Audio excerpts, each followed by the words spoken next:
बंदे के हाथ से छूट जाते हैं, फिर उसे ज़रूरत होती है दस्ते गैब की, अल्लाह उसकी मदद करे। जो आया करीमा मैंने कुरान मजीद की पढ़ी है, उसमें अल्लाह करीम ने फरमाया या अय्युहल्लज़ीना आमनू तूबू इलल्लाहि तौबतन नसूहा, ऐ ईमान वालो अपने रब की तरफ रुजू करो, अपने रब की बारगाह में तौबा करो, पर तौबा सच्ची करना, रुजू इलल्लाह करो, अल्लाह की तरफ रुजू करो। बाज़ोकात सारे निज़ाम ख़त्म हो जाते हैं, निज़ाम असबाब, उस वक्त ज़रूरत होती है रुजू इलल्लाह की कि निज़ाम गैब आए। हज़रत सारा रदी अल्लाह ताला अन्हा जो जनाब इब्राहीम अलैहिस्सलाम की अहलिया हैं, आप एक रास्ते से गुज़र रही थी, हज़रत इब्राहीम अलैहिस्सलाम आपके साथ थे, तो जिस रास्ते आप तशरीफ़ ले जा रहे थे उस रास्ते में बादशाह बड़ा जालिम था। वो माज़अल्लाह ताला सुम्मा माज़अल्लाह औरतों को गिरफ़्तार कर लेता और अपनी बदबातनी का सबूत देता। वहाँ से जनाब सारा गुज़री। मुस्नद इमाम अहमद बिन हम्बल से ये हवाला अर्ज़ कर रहा हूँ। हज़रत सारा को उसने गिरफ़्तार कर लिया। जब वो जनाब सारा की तरफ बढ़ने लगा तो अब वो जितने असबाब थे ना उस वक्त के, वो सारे इख्तियार किए गए, लेकिन उस बादशाह से जान नहीं छूटी। जब वो बढ़ने लगा तो जनाब सारा ने फिर रब करीम की तरफ रुजू किया, मुसल्ले पे बैठ गई, कहने लगी मालिक अब तू ही करम फरमाने वाला है। आपने इस दर्द से दुआ फरमाई कि वो बादशाह ज़मीन पर बेहोश होकर गिरा और तड़पने लगा, करीब था कि वो मर जाए। तो हज़रत सारा फिर मुसल्ले पे बैठी और अपने मालिक की बारगाह में अर्ज़ करने लगी, मालिक अगर ये मर गया तो मुझ पे इल्ज़ाम आएगा कि मैंने मारा है, इसे मारना बेहोश ही फरमा। वो बेहोश हो गया। थोड़ी देर के बाद होश आया तो फिर आपकी तरफ बढ़ने लगा, तो आपने फिर अल्लाह की जानिब रुजू किया। जब दोबारा रब करीम की जानिब रुजू किया तो फिर वो बेहोश हुआ। कई दफ़ा वो कोशिश करता, लेकिन आप जब अपने मालिक की बारगाह में हाथ उठाती तो बेहोश होकर गिर पड़ता। बिलाखिर आपसे माफ़ी भी मांगी, आपको आज़ाद भी किया। एक वक्त ऐसा आता है जब सारे असबाब जवाब दे जाते। हम मुसलमान मुल्क में रहते हैं, कुछ बातें बड़ी खूब हैं।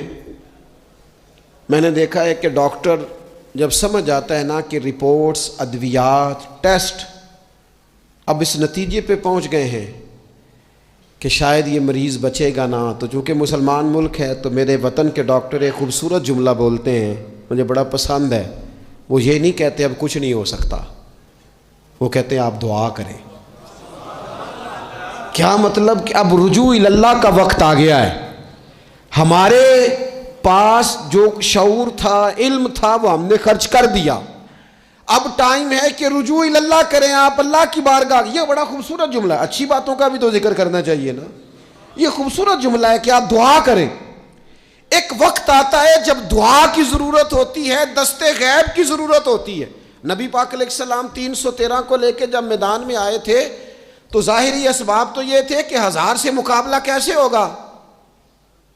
तो फिर मेरे करीम ने पता क्या किया, हुजूर ने फिर रब करीम की तरफ रुजू फरमाया और फिर अल्लाह की मदद फरिश्तों की सूरत में आई। एक खातून थी हज़रत ज़ुनैरा रदी अल्लाह ताला अन्हा, ये सहाबियाँ हैं, ये मुसलमान हो गई। कुफार ने इन्हें मारा, तकलीफ़ थी, बड़ी अज़ियत से गुजरी, यहाँ तक कि इनकी बेनाई चली गई। जब नज़र आना बंद हो गया ना तो दौर था मक्के का, कुफार की औरतों ने माज़अल्लाह ताना दिया कि देखा ना लात व मनात, ये उनके बुतों के नाम है, माज़अल्लाह लात व मनात तेरी नज़र ले गए, अब तू क्या करेगी। तो उन्होंने जब ये ताना दिया तो जनाब ज़ुनैरा रदी अल्लाह ताला अन्हा ना ईमान, अकीदा, यकीन, तवक्कुल, अल्लाह की बारगाह की तरफ रुजू, सारे हौसले जमा करके कहने लगी चुप करो, अगर मेरा रब चाहेगा तो उसी तरह मेरी आंखें वापस लौटा देगा, पूरे तवक्कुल से।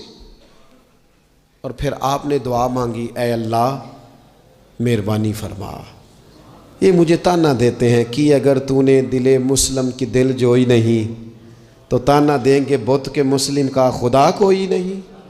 मालिक मेहरबानी फरमा, वो रुजू इल्लाह किया, रात को सोई थी तो आंखों में रोशनी नहीं थी, जब सुबह उठी तो दोनों आंखों को अल्लाह ने रोशन फरमा दिया था।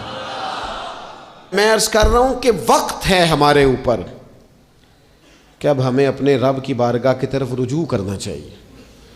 जब बंदा अल्लाह की जानिब रुजू करता है ना, नबी पाक अलैहिस्सलाम ने फरमाया जब तुम इस्तिग़फ़ार करते हो ना तो अल्लाह हर मुश्किल से निकलने के लिए तुम्हें रास्ता अता फरमाता है, और अल्लाह तुम्हें वहाँ से रिज़्क़ अता करता है जहाँ से तुम्हारा कभी गुमान भी नहीं गया होता। कभी ना तवज्जो करें, जब पूरी तरह टूट जाए ना फिर तवज्जो करें रब की जानिब। जब पूरी कोशिश करें काम ना हो तो फिर बैठ जाएं अपने मालिक की बारगाह में। मालिक असबाब जमा कर लिए, अब तो मदद फरमा।